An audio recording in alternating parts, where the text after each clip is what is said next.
All right, good morning. Hey, again, so we haven't been able to go to Israel for a while, and so I kind of thought maybe we'd bring Israel to us. And so I was talking earlier about Avi Regev. He was a lieutenant colonel in the IDF, and he's been our tour guide for 14 years, something like that, a long time. So like half my life. No. Anyway, he's going to come. He came last January, did kind of an update on what was going on in Israel with the attack on October 7th, and he's going to give us another update here this morning. We're going to be talking about some of that stuff. You probably ran into lines in the fellowship hall. They brought over some stuff from Israel to help support some of the hostages and their families over in Israel, and some other things are going on. Anyway, they asked me to wear this sweatshirt. I actually got this last time that they came, and they wanted me to be a model for you, so I'm just going to model. There we go. All right. You want to buy it now, don't you? Yeah. Okay, so anyway, they're going to come up, and they are going to share with us, and so if you would, welcome Avi Regev.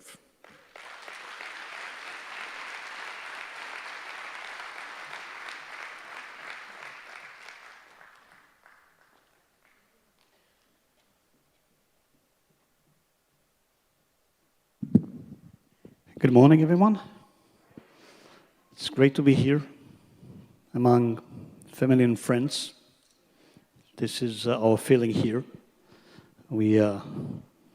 I was asked, "Are you going to have a presentation at the Calvary Chapel in Tri-Cities?" I said, yes, but it's more than that. It's talking with family and friends that know you for quite a couple of years.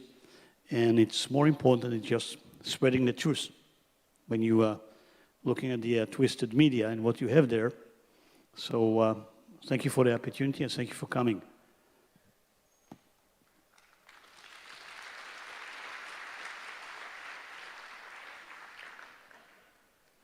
Yeah, we just reverse in a second, guys.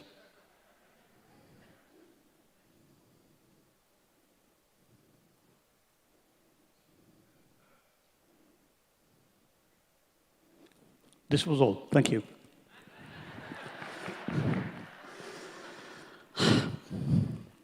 As you know, it's quite challenging times in Israel the last year or so. And we were here last February. Is there are people that didn't hear me last time? Please raise your hand.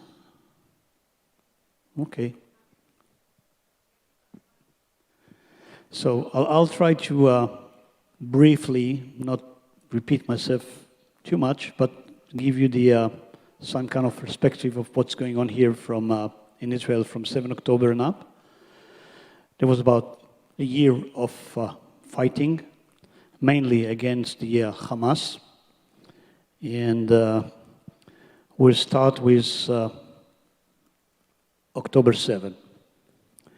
This is the Gaza Strip along the Mediterranean. And you see the border marked with this broken line, red broken line. And just next to the border, you see all those kibbutzim and settlements, agriculture, Israeli agricultural settlements, like Nir Oz, like Nirim, Kfar Aza, Zikim, small cities like Sderot, Netivot, and Ofakim. And this was the situation in October 6th. And I remind everybody that in October 6th, there was a ceasefire. The next morning, 6:29, a large-scale attack of rockets against Israel, and breaking and raid of about 4,000 of Hamas terrorists into the Israeli territory. And if you look at the blue area, this is the area they succeeded to spread until Ofakim, Netivot, and Sderot, these small cities. Kicked out, of course, after 48 hours, but during this time destroyed some of the kibbutzim, the houses, killed and raped and murdered a lot of people over there, more than 1,200 civilians at that day. That's equivalent to about 40,000 American in a day. So this is definitely, I would say, our Pearl Harbor, because it was an intelligence failure, and it was some kind of an operational failure, because the whole idea is that they couldn't penetrate, and they did it. The following pictures, we blur some of those, so if you feel uncomfortable, just don't look at them, just hear my voice. They slaughter whole families. This is the Koch family. And from Kfar Aza, one of the kibbutzim. This is a body of a young girl that they cut their head off. This body over here, they just used the electric cable to tie their hands and kill them. They brutally rape and killed and try to justify it by religious reasons. Next to Gaza, on October 6th, there was a huge party, nature party, the Nova Party, about 3,600 people, young people, boys, girls, in the age of between 20 to 45 and even 60, just coming to celebrate life and peace. And when those terrorists arrived over there, they actually slaughter almost 10%, about 390 of those people that just come to celebrate was murdered brutally by the Hamas, murdered and raped. Among them, and remember, the story you'll hear now, it's a story of one. There was about 380 just in the party. Is Tamar, this is our niece. And it's heartbreaking to look at this young, vital life lady, 27 years old, and know she was murdered by those monsters. This is our niece, my wife, Anat, sister, daughter.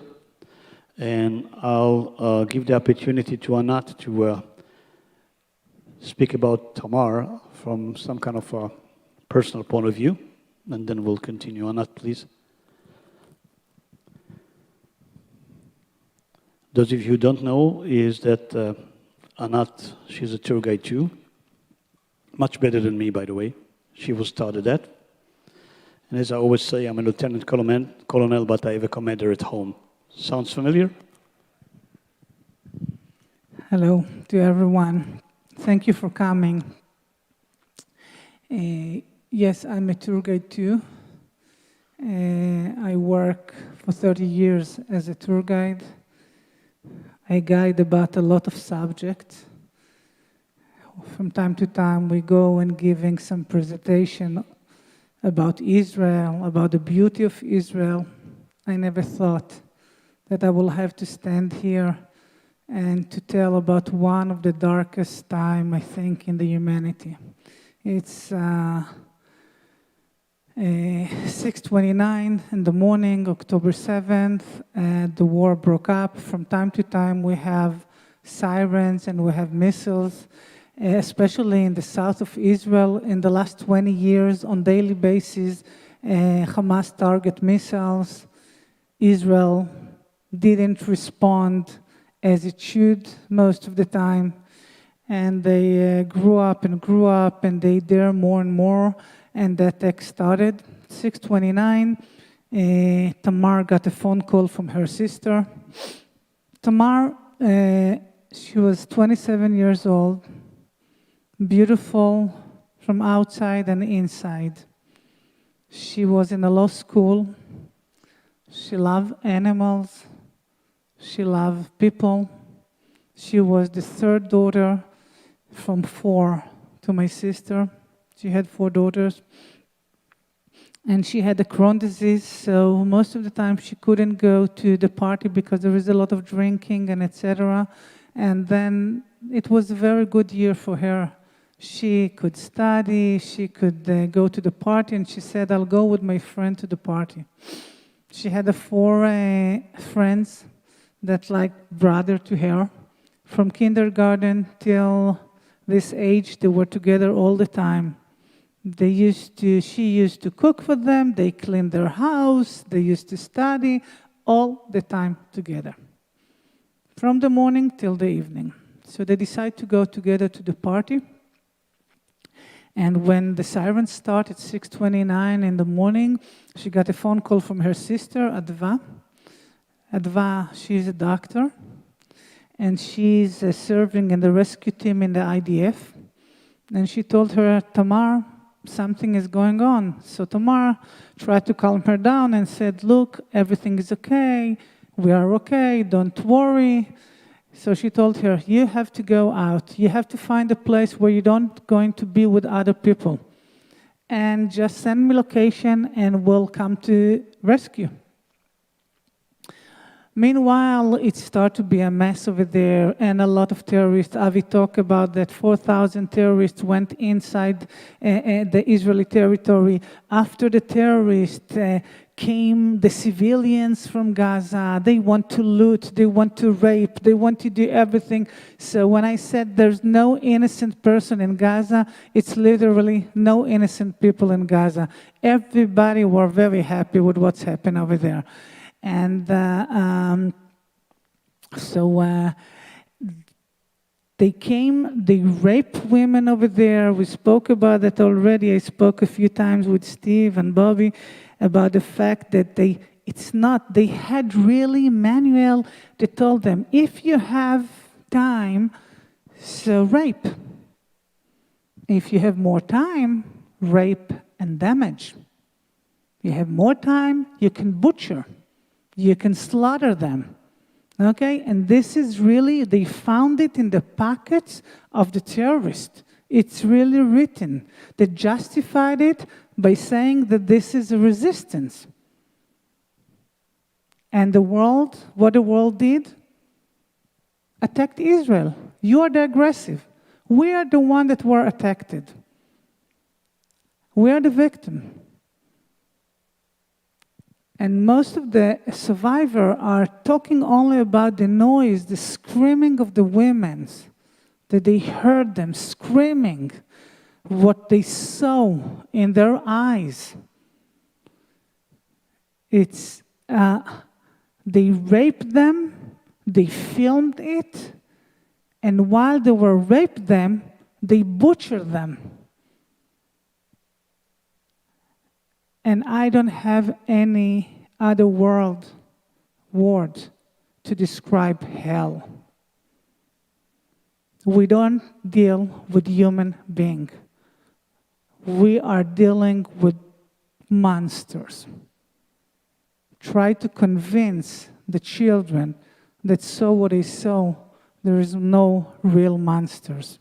They saw them. They saw them. So Tamar, 7:30 in the morning was the last conversation with Tamar. They were on their car on the way to go out to the main road. On the main road, there was a lot of terrorists. They target every car that tried to escape. So some of the people turned around and went back to the party area or tried to run away, but there was terrorists everywhere with machine gun and everything. So some of those people that turned back and went to the party were the people that were raped and butchered and etc. Some of the people ran away to the field. Some of them found themselves out of the, we call them survivor, that survived, but those people cannot forget, cannot function. A lot of them committed suicide afterwards. It's something that you can't deal with that. And you have to understand that everyone in Israel, suddenly, we're talking about thousands of families, there is almost no family that this grief, this didn't touch them. Everyone in Israel knows somebody that it's happened to him. So Tamar was in the car. We didn't know anything about Tamar. The assumption was that she was one of the hostages because there was no evidence about her. And when the time went by, her friend's body arrived. They recognized the 4 bodies of her friends, but her body was not there.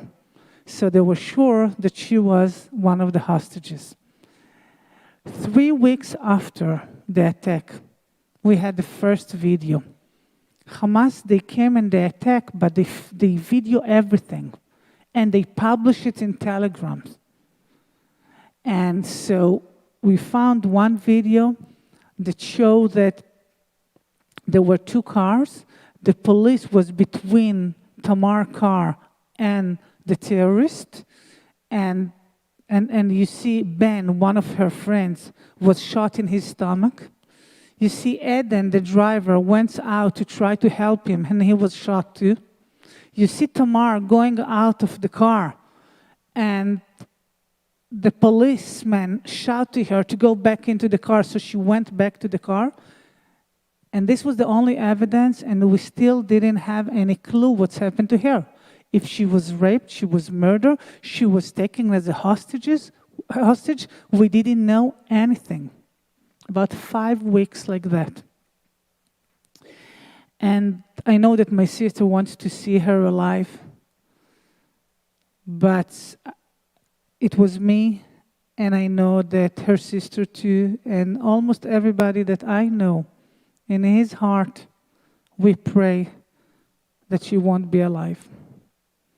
It's horrible what I'm saying. It's really horrible. But this was the best choice for any one of them. To be held in the tunnel, starved to death, raped and beat and tortured, not to see a daylight, more than a year. We have 101 hostages still in Gaza. More than a year. And so, yes, it's horrible to say I want her not to be alive, but because I didn't want her to suffer so badly by those monsters. And so 5 weeks after, they found there is a special unit that deal with cyber and everything, so they locate the last place that she was there, and they went and because there was millions of video, and so they took the date, they took the time, and they took the location, and they found the video that show the Hamas published how they killed her. So they shot her, she was on her knees with her 2 friends, and all 3 of them were shot. And then you saw the terrorists dancing above the bodies. And so this was the identification that she was murdered. My sister, the first thing that she did is to check the video to see. She had a clothes on her body. They abused her. They tortured her. Did she suffer badly? How fast she died? How long time it take? I think even 1 minute it's a long time when you know that somebody come to kill you, or you saw already how they murder your own friends. And so, as long as what we know that she died very fast because the terrorists didn't understand that they can do whatever they want. So in the beginning, they start only to kill.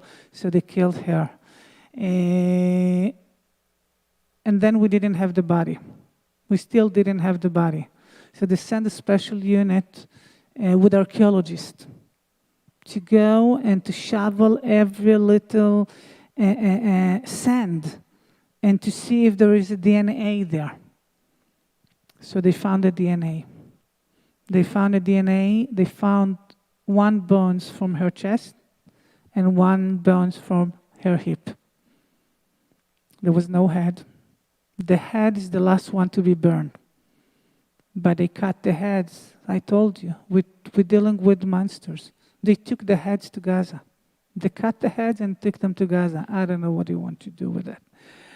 And they burned the body. So we bury DNA. But it's a closure. You can't have time even to recover because the war continued. And the war did not stop. And so we are in the middle of the war, so one day we understand that she's not coming back. The other day you don't get it. It's just she's not here. So you really don't have the time to digest it. And so she went to the party. I want to show you some of her friends. This is her 4 friends. Tamar, Iftach. Iftach was the last one that stayed because Iftach has a chance to escape. And one of the guys told him, Iftach, come with me, we'll run away. Then he said, no, I have to go back to see what's happened with my friends. I have to take care of them. So Iftach hides from place to place. He has to run from place to place because every place that he went, there was terrorists. And he is really the one that saw the horrified what's happened there because he was murdered. He was killed at 10:30. So we're talking from 6:30 in the morning until 10:30. So he really saw. And the last conversation that he had was around before 10:30. And he was in a garbage container. And when the terrorists came and to shoot everyone, he jumped on people to try to protect them. And matter of fact, he saved a few people's life. And this is Iftach. Next to him is Eden,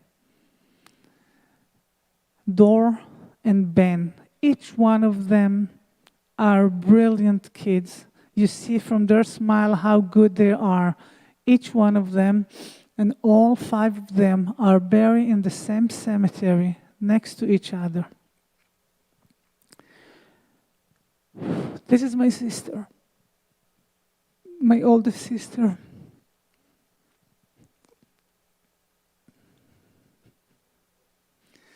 This is in the party.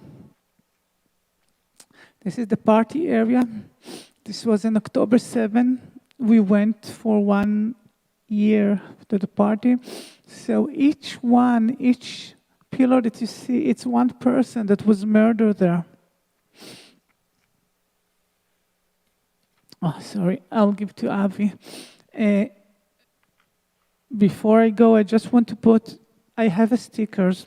When you go outside, we brought a few things from the hostages campaign. We still want to release those people. And so we try to help them. So the T-shirt and the dog tags that we wear, it's called to bring them home now. And the money goes to the hostages' family to help them to fight and to go to the world and to have a flight to the United States and here and there and to convince a lot of people to try to help them and to bring the hostages back. The sticker that we have, this is Tamar face. She had a tattoo under her ribs that said, die with memory, not with dream. And with the family, we did a tattoo on our body too. So I have one, my son has one, the cousin has, so, and you have a barcode, you can scan it and to know a little bit more about her. We left it over there. if you want to give a donation, so the donation will go to help to give some psychology treatment to the grandchildren, to people that the government doesn't cover, and the government cannot cover every treatment. We're talking about a lot of circle and a lot of people. So if you want to give a donation, it's fine. If you don't, it's fine too. Take the stickers, it's outside. You have dog tags over there, and you have the t-shirt. This is the t-shirts. It's come to support the campaign. Thank you so much.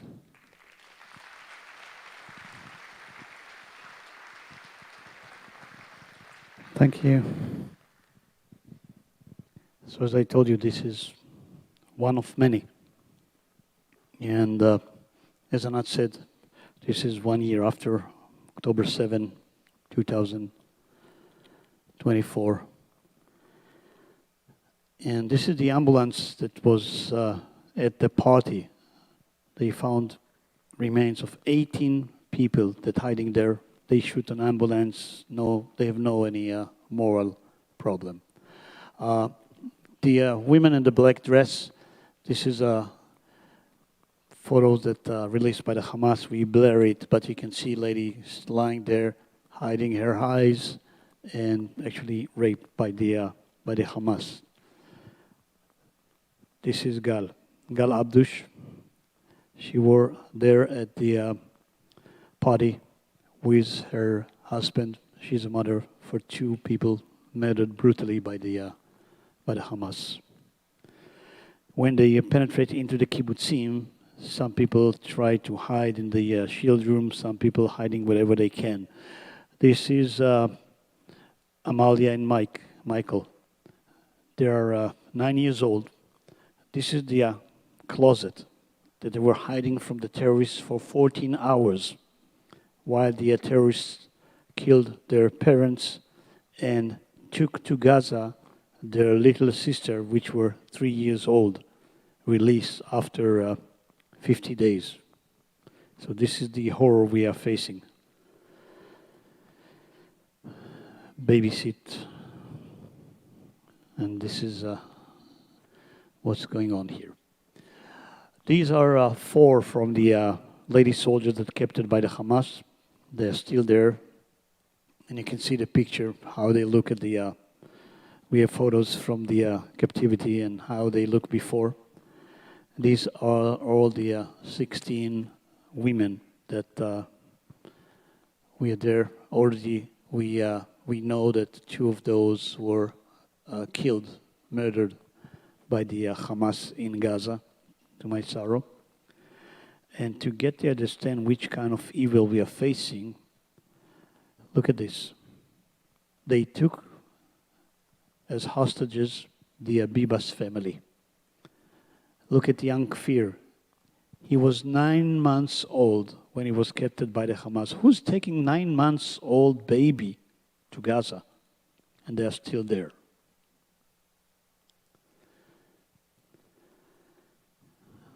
From the last intelligence knowledge that we have, among these 101, 51 is still alive. And we have to do everything, and I mean everything, to bring them out.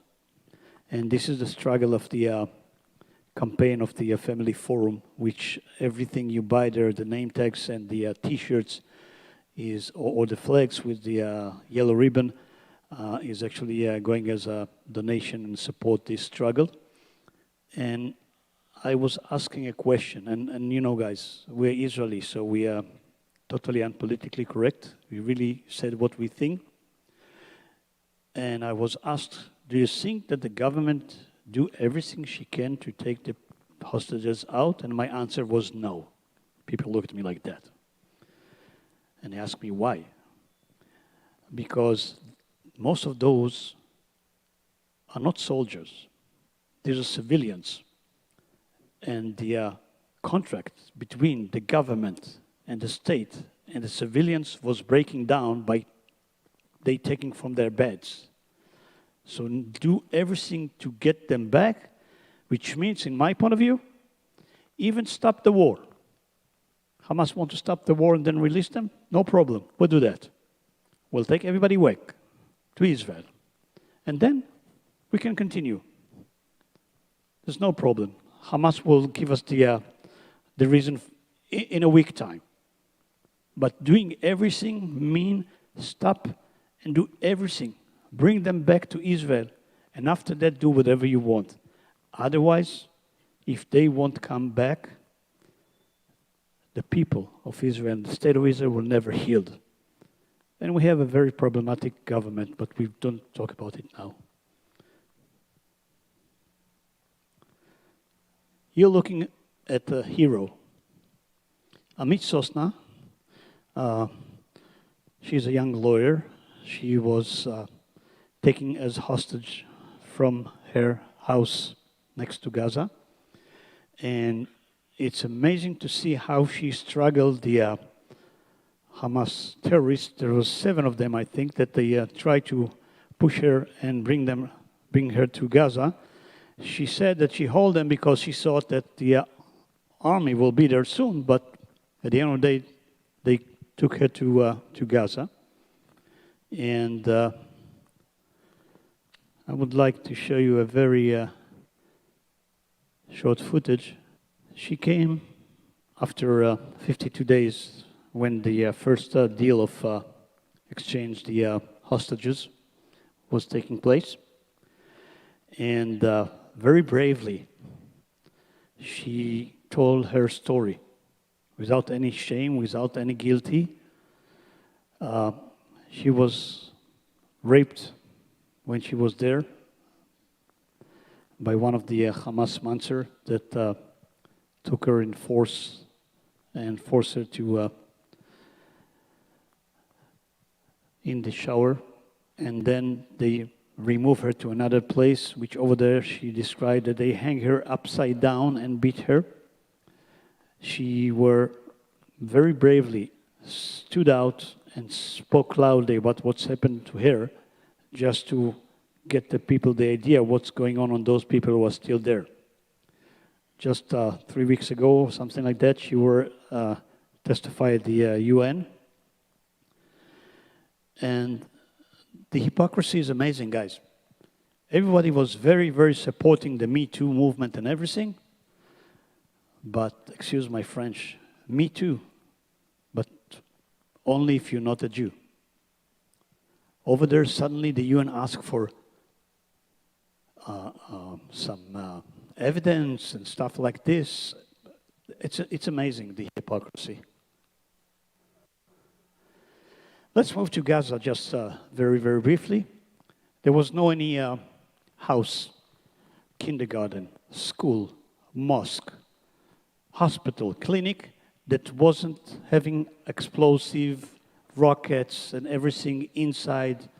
This is a courtyard of a school that run by UNRWA, the refugees agency of the UN, which is a story. UNRWA was established in 1948, and by UN resolution supposed to be operate for 18 months to help the refugees to recover and move on with their life.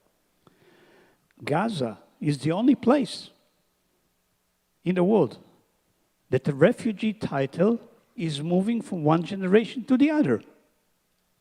No place in the world that's happened. And if you look at the state of Israel, guys, established in 1948, what was the state of Israel at the first 5 years? One huge refugee camp. People came from all over after the Holocaust, living in tents and shacks, but they do their best to give the young generation a better education and better chances. And that's it. Over here, it's still going on. The Trump administration cut dramatically the UNRWA budget. The nowadays administration renew it again. And these are the people that educate the kids in Gaza for hatred. This is how it looks like after we enter in. This is an Israeli lady, soldier, paramedic. She take care of a Palestinian lady because we are not targeting civilians. And before we bomb and shell those buildings that the Hamas use as a human shield, we warned the population, and we arranged a special safe area for the population over there, providing a lot of humanitarian aid, which the Hamas actually steal and control again in Gaza, here and there. And this is the head of the monster, Yahya Sinwar. And you see the idea. You have a kid with a gun. That's the idea. This guy was killed by the IDF just 10 days ago. Yeah, we tried to. And you know something? They cry again and again about huge numbers of casualties, and then it's somehow sneak from the media. The Hamas admit in a formal declaration that 80% of those who were killed are Hamas members or their families. Just remember when you talk about casualties in Gaza. And as Anat said, there's no innocent people in Gaza. What I mean, guys, there's 101 people over there, 51 of them alive, and all the other 50 are bodies. They held either by the Hamas in the tunnels or in houses of civilian population in Gaza. Nobody came out to the IDF troops and said, okay, we have them here, take them. No one.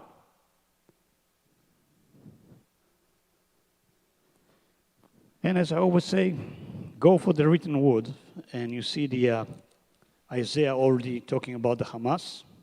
So we try to fulfill this vision very, very closely and to illuminate them. Now let's move to Iran. Some of you are familiar with this. This is the Iranian octopus. Iran is a Shia state, unlike most of the Sunni Arab states that around us. And I can speak about 3 hours about the Sunni and Shia conflict. We don't go into it now. But the idea of the Iranian was to build a project of multiple fronts against Israel. So actually they, by the oil money, they financed and trained and equipped different kind of proxies all over Israel. Hamas in Gaza, in the southern of Israel. Hezbollah in Lebanon at the north, which is the main force. And then you get the Houthis in Yemen, which now disturb all the navy traffic of all the world. This is why we pay much more prices for anything now. And you got the pro-Iranian militias in Iraq and in Syria. And then you got the Iranian themselves. The idea was to circle Israel with kind of a fire circle, that if Israel will have the idea to attack the nuclear facility of Iran, which frighten all the free world, it's not vis-a-vis Iran and Israel. So the Hezbollah and others will attack Israel and prevent from Israel to deal with that. So this is the big picture of the Iranian project of the last 20 years. And this is why the Iranian people are so poor, because all the money from the oil going to all those proxies instead of education, develops everything else. And suddenly, the Iranian see their life project demolished in front of their eyes. The Hamas, the IDF finished the story. The Hamas does not exist anymore as a terror organization. It exists as an idea, sporadic people that are still fighting, but that's it. And the other thing that we did, we start dealing with the Hezbollah too. So in a minute, we're going to deal with it. So we look at what's going on, and you have to understand that we are in the front of the frontier of the Western world. It's not our fight. It's going to Europe, and it's going elsewhere. And you remember this disgrace hearing in the Senate of those 3 ladies, the head of the university, that they asked them about anti-Semite, and they said, brilliant academic answer. It's depend on the context. It's not depend on the context, guys. Nobody said it depend on the context. We know the context. This is the context. The 2,000-year Dead Sea Scrolls, if anyone needs some justification about the fact that this is our land, except God's promise.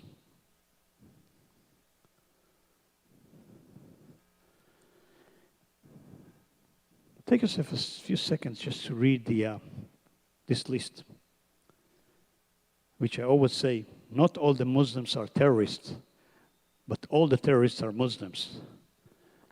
You're going to the Pan Am Flight 93, you go to the Madrid train, you go to the US Embassy in 1983 in Lebanon, the embassy,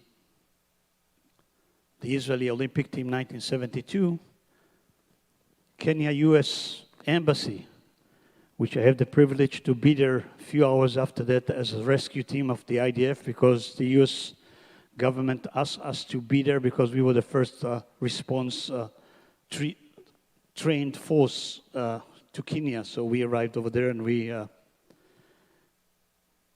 helped over there.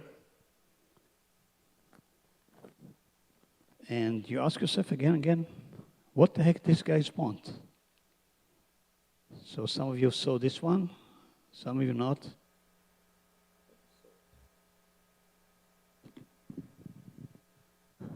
So I never like to label people, but this is a very accurate description of the process that actually Europe has been through.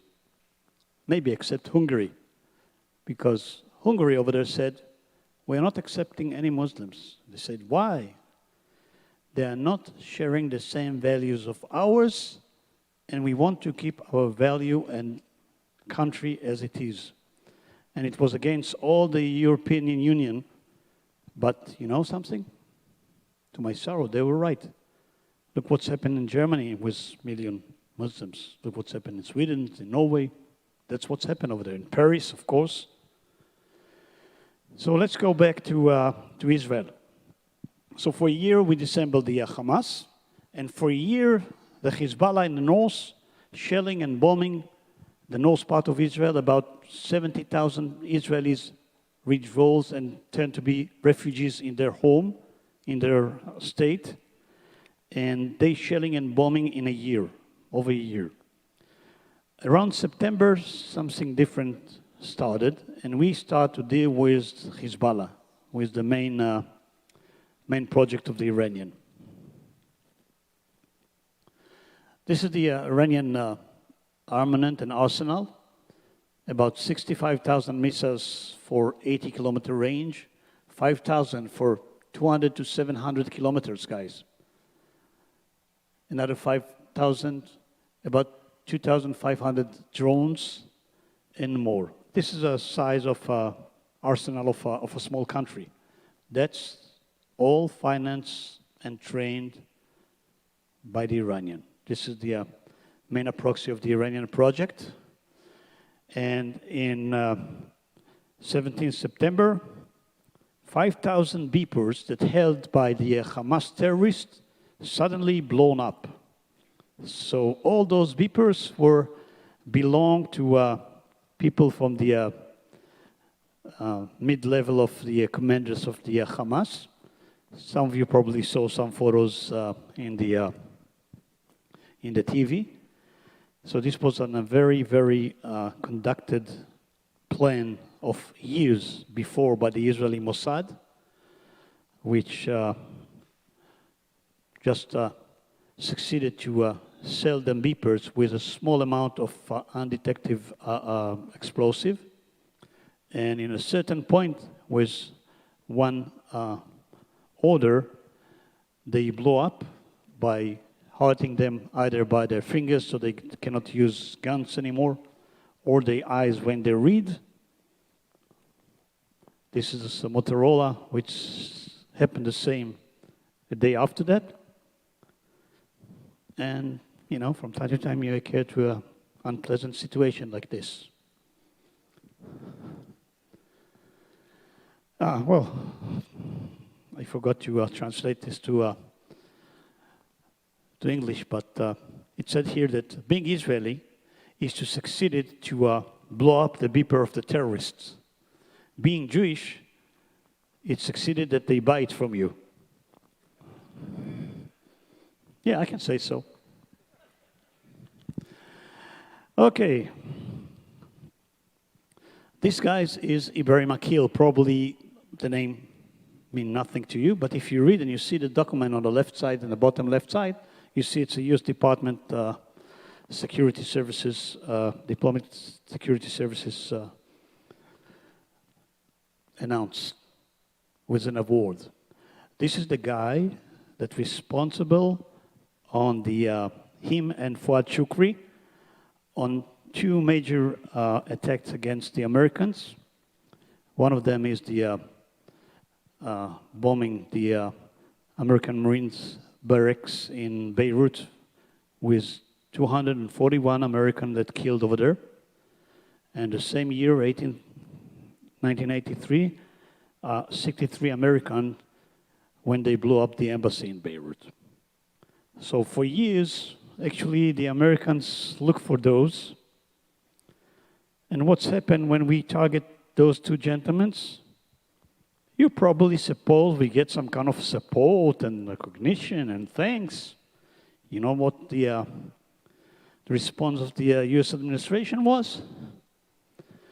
We didn't know nothing about it. We wasn't involved over there, guys. I'm sorry, but you should start to behave as a superpower, guys. And this is what Gerald Kushner said, and he's, excuse my French, damn right. How come? You chased these guys for 40 years, we succeeded to target them, and you have nothing to say? That's interesting.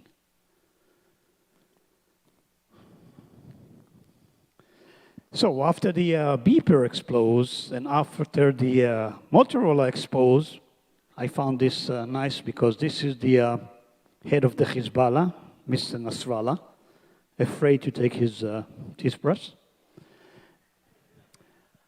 Didn't get the idea and didn't look seriously about what's happened and didn't get the clue. So 10 days after the beeper attack, we target him in Beirut. And this is actually the whole high chain of command of the Hezbollah that we destroyed. As I told you, this is the main part of the Iranian project, and this is why the Iranian cannot hold it anymore, because now they expose to what they tried to prevent for 20 years, a conflict straight ahead against Israel. So the response with an attack on October 1st, and we're going to deal with the attack in a minute. This is the part of the ground sea missiles of Hezbollah hiding in a basement in Beirut. They, as I told you, used the civilians and civilians' facilities as human shield. So you have them in Beirut, you have them at the Beirut airport, you have them in buildings in the Dahia, which is the main part of the Hezbollah in Beirut, and more and more. And you know something?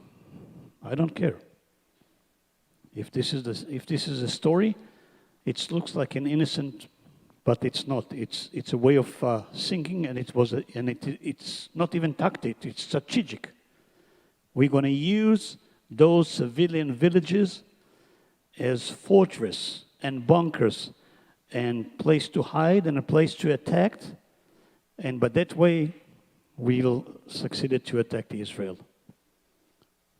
Yeah, that's some kind of a smile.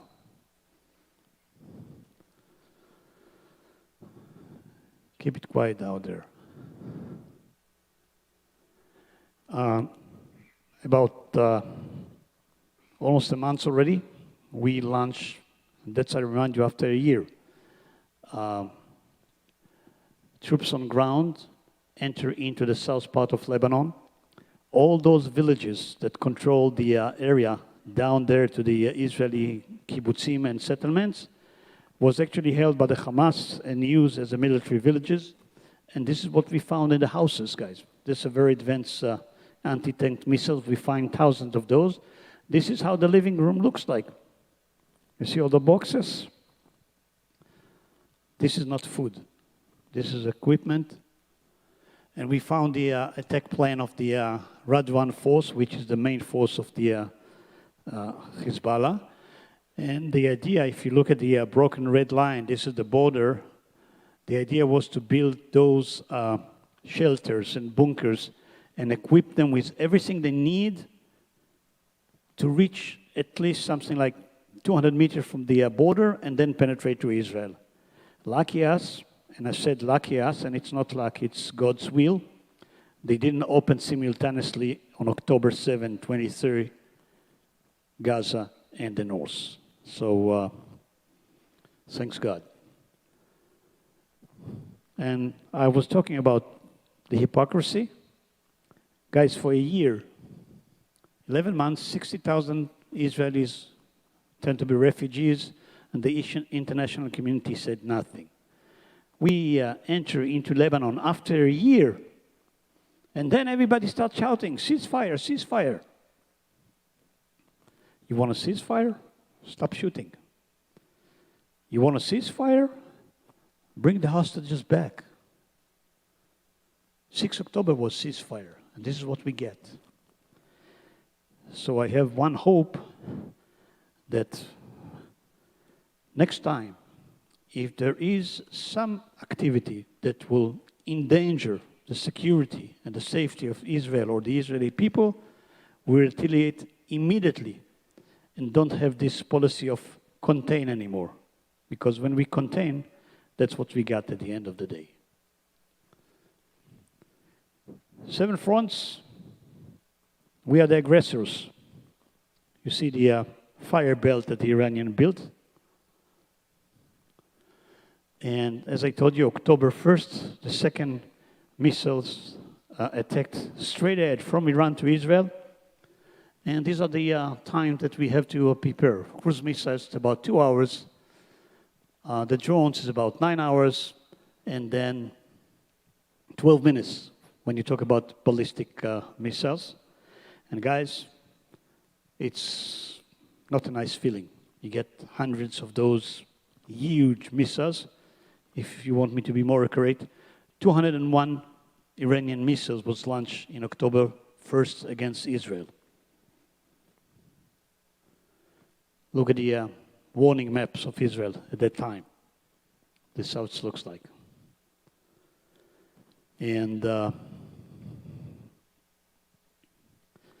this is how those missiles looks like, guys. That's a serious thing. Look at that. Look at the size of the people over there.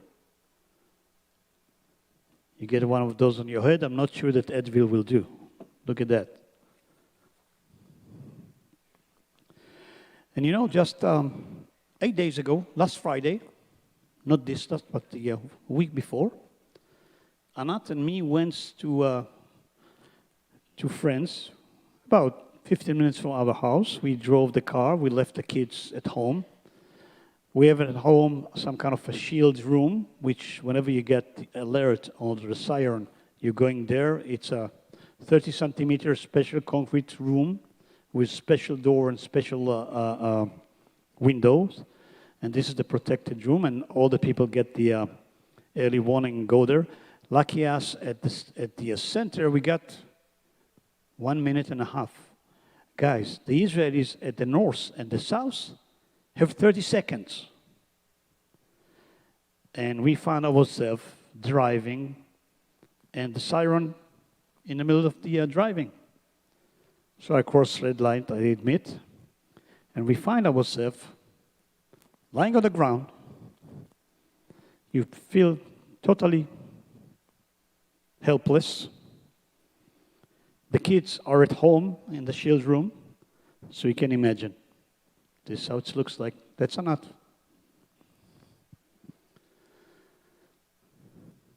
And this is the idea of the New York Times about what we need to do.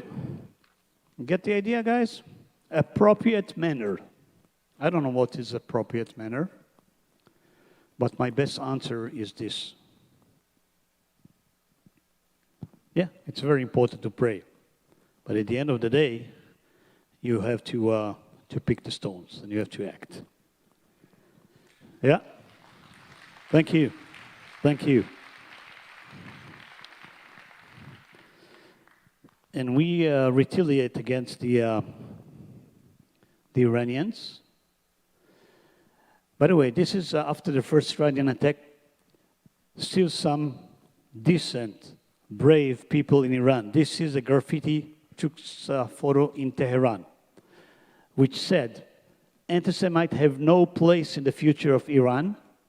And one more thing, the second row, you see the hashtag saying, "Israel bomb."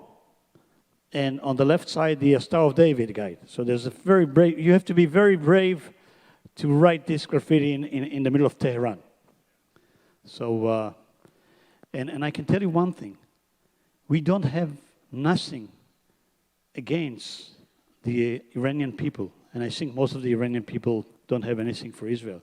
It's the extreme fundamental regime, which I have no doubt about it, that in 1979, when Khomeini reached first time to Iran, they thought that this would be the face of Iran.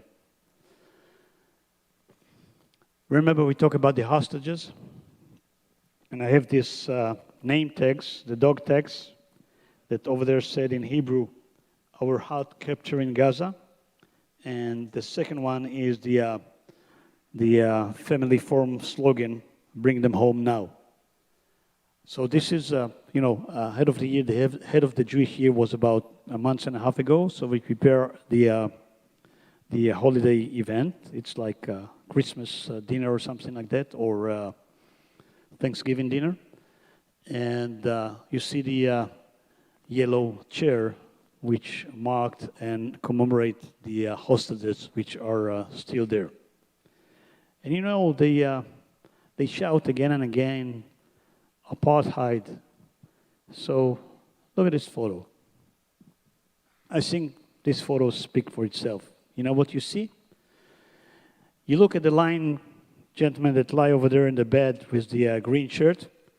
This is Farhan Qadi. Farhan Qadi is Muslim, Bedouin, Israeli citizen that captured by the Hamas and brought to Gaza. He was there almost a year. The Israeli Defense Forces succeeded to release him, brought him to the hospital that you see is okay. And look at the photo. So you got this Israeli Muslim Bedouin guys. You got his doctor that treat him. He's a Jewish guy. You see the yarmulke, a religious Jewish guy. And next to him, his brother, which is a religious Muslim guy. That's Israel. Now let's go back to Iran. So just 10 days ago, we launched attack on Iran, direct attack. Guys, this is about almost 1,000 miles from Israel, so you can understand the logistic. What we did, we actually demolished all the anti-aircraft batteries that protect and defend Iran. So actually Iran now is totally exposed to an Israeli air attack in case of needed. We didn't go for the oil facility. We didn't go for the nuclear because there was some kind of imaginal administration that held us from doing that. I'm not going into American politics. I have mine, that's enough. So we just go for that. We hit one of the major process facilities of manufacture those missiles, which will take them between 1 year to 3 years to recover. And we hit other facilities. And look at the map. This is the map of different places that the Iranian separate their nuclear activity. In Tehran, in Fordo, in Natanz, and more. And if you look at the the Israeli, I wish it was American, the Israeli attacked on Iran just a week ago. So if you look at this one and you look at that one, I think the Iranians get the idea that they're quite similar, which gave them the hint, guys, we know where they are, we can hit those too. To hit the Iranian nuclear project, which frightened not only in Israel but all of the world because of this fundamental regime, we need this. This is Moab, mother of all bomb, American manufacturer, the GBU-57. They still hold us from getting this one. So we have a different one, and we develop ours, to my sorrow. But I'm almost done. This photo took just next to the mini market, just next to my home. This is Israeli Independence Day. I'm not familiar with a lot of places out of the United States or in the world that on the Independence Day, you see cars with two flags. And this is not the only one, believe me, with Israeli flag and American flag.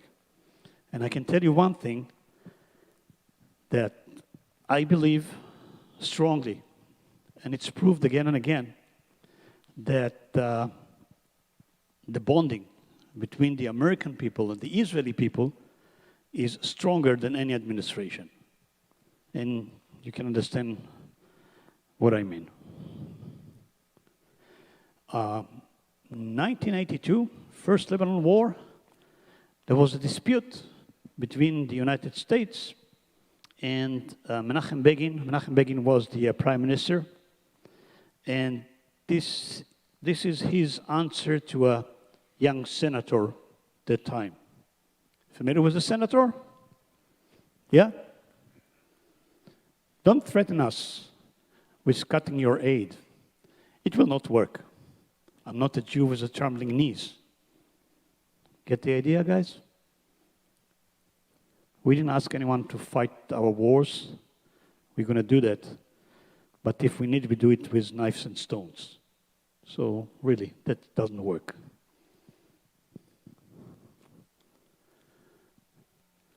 And remember,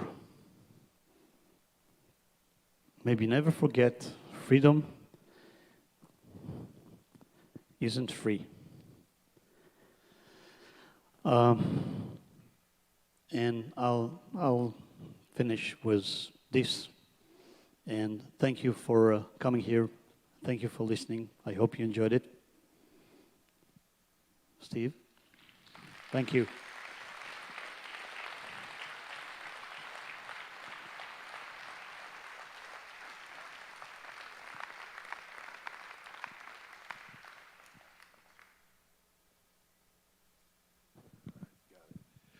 I just wanted to give you a little bit of biblical context for this, as far as what the Bible has to say about these things, including the anti-Semitism and the battles that Israel goes through. I'm just going to give you a real quick overview. In the book of Ezekiel, in chapter 36, talks about the fact that God's going to regather the Jews out of all the nations, and he's going to bring them to the land of Israel. He's going to take away a heart of stone, give them a heart of flesh, and then he's going to put his spirit in them, and he's going to put his law in their hearts. That's called the new covenant. That's what we're under, and it was originally given to the Jews. And so God promises that. In chapter 37, he talks about the fact that Israel, at the time of the regathering, is going to be like dry bones in a field, like a nation that has no possibility of coming back together, and that he was going to put flesh on those bones, and he was going to bring them to life. Also in chapter 37, he makes the statement that when they come back together as a nation, it's not going to be two nations anymore, the northern nation of Israel and the southern nation of Judah. It's going to be one nation. This has happened. This has happened within, actually before my lifetime, that this took place. And from that point on, the Bible talks about the fact that there is, in chapter 38 of Ezekiel, that there is going to be a coalition of nations that come down against Israel, and they are going to consist of Russia, and it's using family names in the passage if you get confused when you read it. But it's Russia, and it's Iran, and it's Turkey are the main players. Iran and Turkey were allies of Israel when I was in high school, and now they're not. When you get to the book of Zechariah, it talks about the end times and the fact that Israel is going to be a major issue. Zechariah chapter 12 and verse 2, it says, "Behold, I will make Jerusalem a cup of drunkenness to all the surrounding peoples when they lay siege against Judah and Jerusalem. And it shall happen in that day that I will make Jerusalem a very heavy stone for all peoples.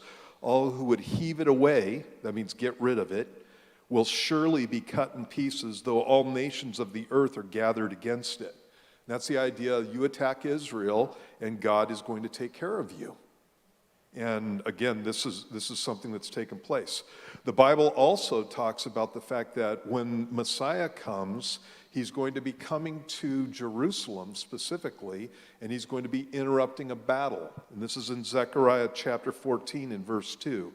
It says, "For I will gather all the nations to battle against Jerusalem. The city shall be taken, the houses rifled or plundered, and the women ravished." That takes on a new meaning now, doesn't it? When you look at what these people have done. "Half of the city shall go into captivity, but the remnant of the people shall not be cut off from the city. Then the Lord will go forth and fight against those nations as he fights in the day of battle, and in that day his feet will stand on the Mount of Olives, which faces Jerusalem on the east, and the Mount of Olives shall be split in two from east to west, making a very large valley. Half of the mountain shall move toward the north, half of it toward the south. And then you shall flee through my mountain valley, for the mountain valley shall reach to Azal. Yes, you shall flee as you fled from the earthquake in the days of Uzziah, king of Judah. Thus the Lord my God will come, and all the saints with you. It shall come to pass in that day that there will be no light. The lights will diminish. It shall be one day which is known to the Lord, neither day nor night. But at evening time it shall happen that it will be light. And in that day it shall be that living waters shall flow from Jerusalem, half of them toward the eastern sea, and half of them toward the western sea. In both summer and winter it shall occur. And the Lord shall be king over all the earth. In that day it shall be, the Lord is one and his name one. And so that's talking about the coming of the Messiah. And he's going to come, he's going to touch down on the Mount of Olives. It's going to split in two, just like he took off in Acts chapter 1, right? Talking about the prowess of the Israelis. God promises that when they are attacked, that he's going to save them. In chapter 12 and verse 7, it says, "The Lord will save the tents of Judah first, so that the glory of the house of David and the glory of the inhabitants of Jerusalem shall not become greater than that of Judah. In that day the Lord will defend the inhabitants of Jerusalem. The one who is feeble among them in that day shall be like David. And the house of David shall be like God, like the angel of the Lord before them. It shall be in that day that I will seek to destroy all the nations that come against Jerusalem, and I will pour on the house of David and on the inhabitants of Jerusalem the spirit of grace and supplication. Then they will look on me, whom they have pierced. Yes, they will mourn for him as one mourns for his only son, and grieve for him as one grieves for a firstborn. In that day there shall be a great mourning in Jerusalem, like the mourning at Hadad Rimmon in the plain of Megiddo." And again, it goes on. And so God has a plan for the nation of Israel. God protects the nation of Israel, and we should be on the side of that whole thing. The present administration has put blocks up to Israel in all kinds of areas. This war would be over already if the administration hadn't gotten in the way. It would be over. And that's unfortunate. But we have a chance to fix all that in a couple of days. All right? How many of you have voted already? How many of you still need to go out and vote on Tuesday? Raise your hands. Oh, just a few of you. Okay, we'll get there, right? All right. I want to talk to you a little bit about what's going on out here. Bobby is going to talk about the different things that Anat and Avi have brought. They are not working because there's no tourism. And so they're using some of this to supplement their income. A lot of what's going on here, they've already told you, is going to support hostages and hostages' families. Because of all the trauma that's come from that whole thing. One of the things I wanted to tell you before Bobby gets here is I looked at the jewelry. And so I've gone to Israel a number of times. We always go to jewelry stores for people to shop and that kind of thing. And there are, for example, necklaces out there that are called widow's mite necklaces. You guys know the widow's mite? Jesus is at the temple. He sees a widow put in a coin. It's her whole living. That's called the widow's mite. Well, they find these on the, in archaeological sites in Israel, and they take them and they put them in settings, and so you can have a widow's mite necklace. What I'm telling you is that these are nice ones. These are really nice ones, and they're actually pretty. I would expect them to go for more, from what I've seen in Israel. And so those are nice ones, and just wanted to let you know that. Rings are really cool. My mom. You're not my mom. Leave me alone. Here, I'm going to shut up. Give me the phone. Give me that. Okay, so I want to tell you guys, there's out on this side over here, there's 2 books sitting out there, and they're pictures from a photographer that happened to be there October 7th and just started taking pictures, and then they put them together. It's kind of horrifying, but it's good for us to know what happened there. So if you want to look at those are over here. They're not for sale or anything, just for you guys to look at. And then on this side, we have, everybody can have a sticker. This is Tamar, this is their niece. And then it has a barcode. I think, did it not say that? A barcode that tells you more about her life. But those are just free, you can have one. There's a box out there if you just want to donate to Avi and Anat, you can do that. Or you can get some beautiful jewelry. I have rings up here. They're like, what's that called? I don't know why I can't remember. Star of Bethlehem. Oh, I don't know. It's like the Christmas star, and I can't even remember what it's called. I don't know why. Anyways, it has the Star of Bethlehem and then an olive tree on it, or olive branches. You give an olive branch. Anyways, it's real pretty. Sterling silver out there, so you can buy those. All the proceeds from jewelry go to Anat and Avi. The T-shirts and the dog tags that are out there, all the proceeds for those go to the hostage families. Okay, so they're going to be giving them to a lot of different people out there. Did I say everything? Yeah? Okay. So anyways, there's earrings. Well, there's earrings, there's necklaces, there's rings. Anyway, so get some Christmas presents while you're out there. All right. Let's pray. We'll get you out of here. God, thank you again so much for Avi and Anat coming. Thank you for bringing them safely to us. We pray that you'd watch over their homeland. God, that you would bless Israel and bless them as you've spoken in your word. And Lord, for the rest of us, we just pray that you bless the rest of our day and our fellowship. And we ask all these things in Jesus' name. Amen. God bless you guys.